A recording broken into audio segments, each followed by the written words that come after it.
Hey, what's up, you guys? Bloody Jacob here to bring you a quick movie review. This time we're going to be having a look at Godzilla Final Wars, and I have the DVD right here. This is continuing in my Godzilla movie series reviews leading up to the showing of Shin Godzilla or Godzilla Resurgence in U.S. theaters starting on October 11th. I'm definitely going to see it. And I thought it was just a way for me to do more Godzilla reviews on my channel, just to have Godzilla be more of a presence on my channel.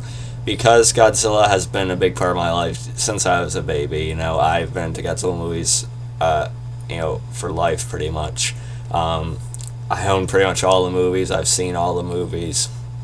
And I just decided it would be a good excuse and chance to review some of my favorite ones, or ones I just really want to talk about.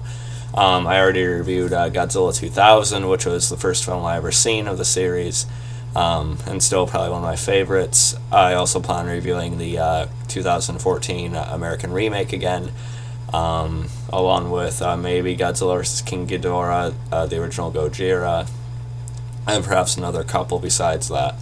But Godzilla Final Wars is one I did want to talk about for sure, because it is kind of a mixed one for a lot of fans in the series, and I just feel like as much attention as it got one way or another, I feel like it was one I should probably talk about and just sort of give my stance on it.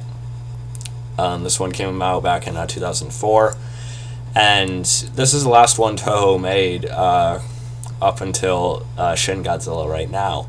And it was the 50th anniversary, so it was meant to be sort of a celebration or sort of a bash, and that explains a lot of the film's style, because a lot of the film is fight, fight, fight, loud in your face, more over the top than ever. And I think that kind of explains a lot of what the movie is going for tone wise and such. Before I really get into it, I critically thought about it. I'll give you the brief sum up of what the movie's about. I'll read you the back of it. The back of it is pretty cool. I mean, come on. Maybe the greatest episode of this legendary series, Godzilla celebrates his 50th birthday with the world's most ferocious monsters crashing the party, turning the entire globe into a mega destructive birthday bash. The Earth Defense Force has a little surprise gift for their green nemesis too. They intend to finish him off once and for all. Reaching beyond Tokyo, Rodan, Gigan, Mothra, and more of the nefarious friends attack the Statue of Liberty, Eiffel Tower, and other premier tourist destinations. But before you can say run for your life, a superior alien force appears to save Earth, or so it seems. And so it's a basic Godzilla plot that you've seen plenty of times before.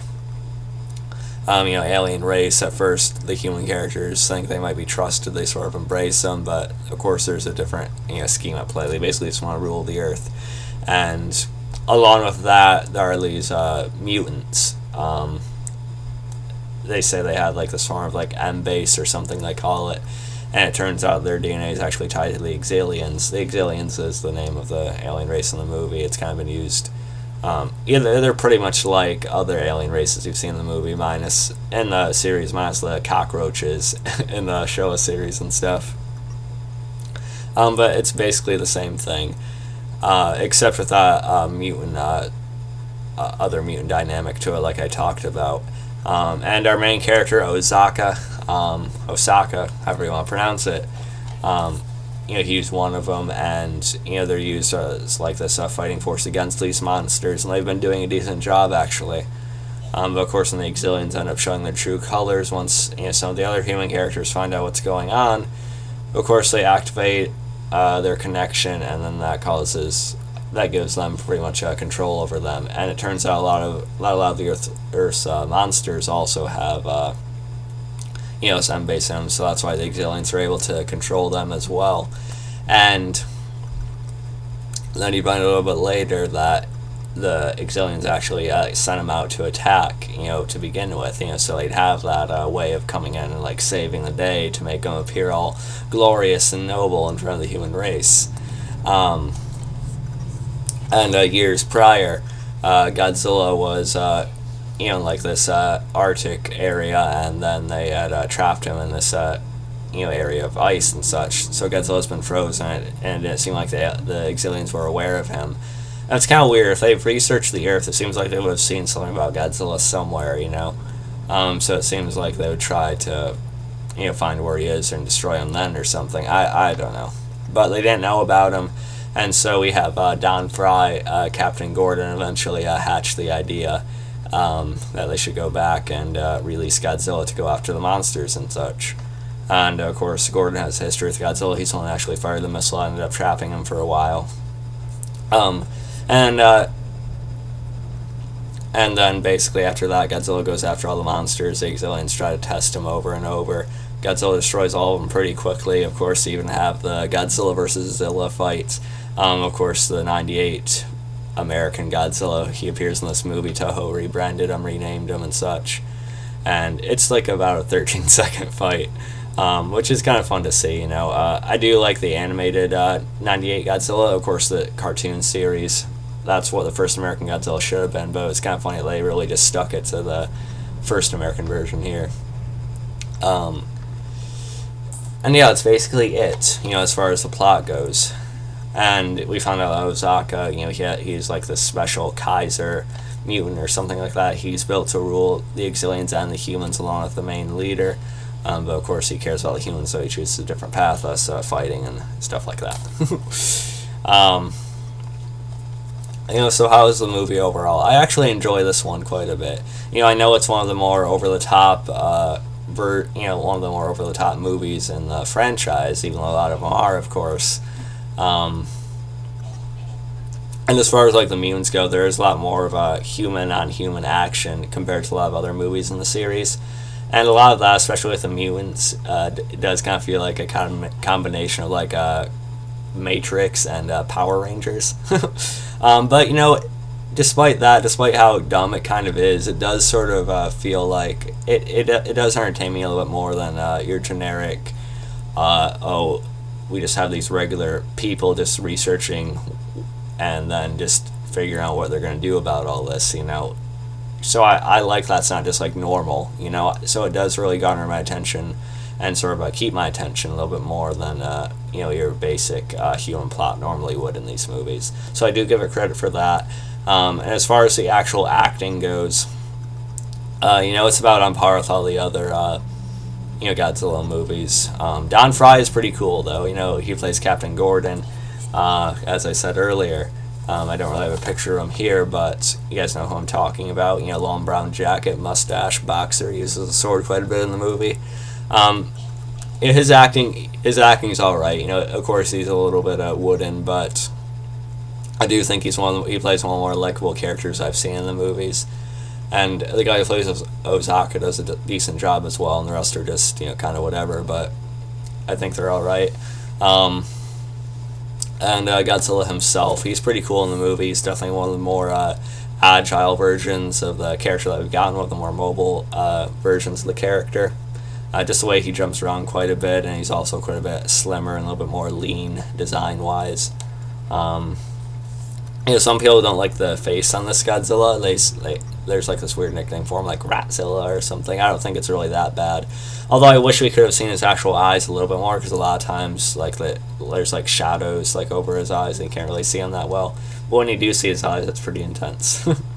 And as far as the other monsters in the movie, you get a lot of quick appearances. You see Anguirus for a little bit, you see Ibra, you see Hedorah, you see Kamarakis, you see King Caesar, Kamanga, Amanda, and Rodan, and a bunch of others like that. I do wish they would have given Hedorah a little bit more of a spotlight, because he was one of the more unique and sort of dreadful, threatening monsters in the Showa series. So I feel like I feel like they should have given him more of a role, maybe somehow. And some of the suits don't look that great. I'm fine with Godzilla's design and how the suit came out and such, but certain characters like for example, Hedorah and let's say I don't know, Anguirus, they're fine design-wise, but they just feel more a little bit more stiff than usual. Although I do sort of like the animation with Anguirus when he does the ball roll thing. That actually looks pretty decent. And as well as Rodan, he feels a little bit too stiff in this movie. But I do like how they try to make him move more naturally when he's in the air. They kind of use a little bit of CGI on that. That looks all right. And of course, the CGI for Zilla it's probably the worst. But I've definitely seen worse effects in the movies before, so it's definitely not too bad. And Godzilla's atomic ray looks really good as usual and everything. And also Mothra in this movie. She's not in it right away. She comes in about like a little past midway through the movie, I think. And I really do like Mothra in this movie. It's probably one of the better designs for the character, I think. And I just sort of like how I can see some of like her fur and the way the hair sort of like flows when she's flapping her wings and such. I actually think it looks pretty cool, and she looks a little bit more like organic and natural than some of the other takes on the character, especially against like the high C version and the Rebirth movies. So I do like Mothra in this movie quite a bit. We also do get an appearance from a version of King Ghidorah, or Kaiser Ghidorah as he's referred to in this movie. We also see Monster X for the first time, and he has a pretty decent design. He's sort of like put off as Godzilla's equal that the Exilians send to Earth. His design's okay, but of course it really picks up when he eventually transforms into Kaiser Ghidorah. And as far as Kaiser Ghidorah goes, King Ghidorah is my favorite Godzilla foe of all time, personally. And my favorite design for King Ghidorah is probably the Showa series, or maybe the High C series, or maybe combine the scale of the High C Ghidorah with the look of the Showa Ghidorah. I don't know. And this definitely isn't a bad version, but I feel like the suit for Kaiser Ghidorah looked a little bit too artificial. I understand it's supposed to be like an alien. She's always like an alien being and such, most of the time anyway, except a couple of weird versions. But I feel like there's like a little bit too much shine to it, which made her look a little bit more fake than usual. But I do sort of like the final fight sequence with her and Godzilla, and when Osaka transfers his power into Godzilla, and that sort of re-energizes him, and Godzilla ends up blowing all the heads off and using that really cool spiral ray. That part's awesome as hell. So it is a pretty cool sequence at the end. And Gigan, I do sort of like his more cyborg, robotic type of design in this movie. Compared to the more classic green and yellow from the 70s. So I think it's a good updated look at him. And then he uses like the buzz saws and like the not the ropes, but the stuff he shoots out to wrap around Godzilla. I forget what it's called. But yeah, that stuff's pretty cool too. Then the music in this movie, some people complain about the score as well. I would have preferred to hear more of like a Godzilla theme in the movie, except in the opening part we do get sort of that Godzilla theme music when it shows Godzilla walking through the Arctic and sort of like taking out these tanks as they're slowly being obliterated. We do hear it then, but I wish they would have played things like that through the actual bigger moments in the movie later on.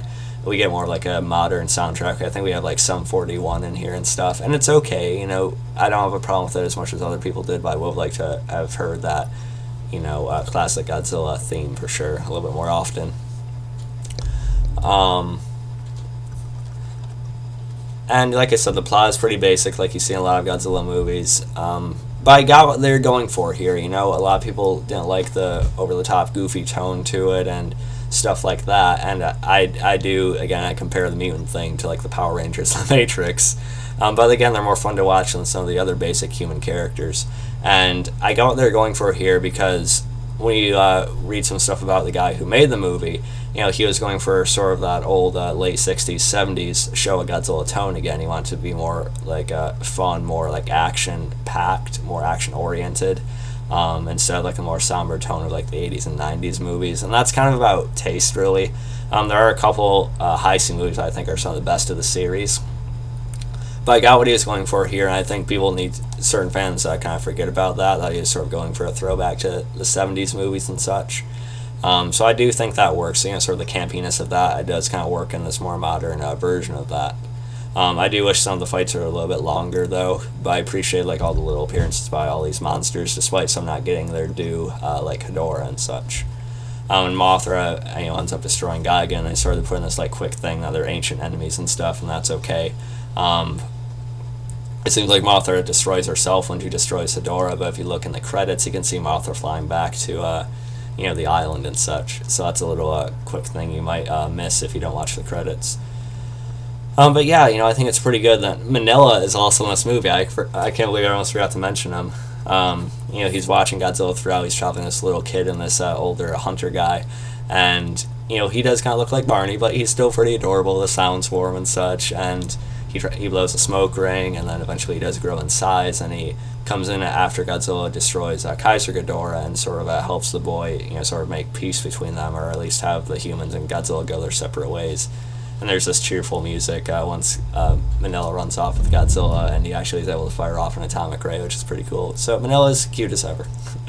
But yeah, overall, I think Godzilla Final Wars is actually a really fun entry in the series, and it's probably within my handful or two of favorites, I think. And it's one I definitely want to talk about. I do think it deserves more credit and not the bashing it can sometimes get. So yeah, I think there's a lot of things you can appreciate and enjoy in this one. But yeah, let me know what you guys thought about Godzilla Final Wars, and as I said, some of the other movies I plan on reviewing are, of course, going back to the 2014 American remake, perhaps Godzilla vs. King Ghidorah, maybe Godzilla vs. Mechagodzilla 2, or maybe another Millennium movie, or I might do some of the Showa ones as well, but we'll see what I'm able to pull off. But either way, I'm really happy to be doing Godzilla movie reviews at all on my channel. So if you guys enjoyed this one, you can follow me on Twitter, Facebook, and look for me on Spoil the Dead, I guess. I haven't said that in a while. Like, subscribe, and peace.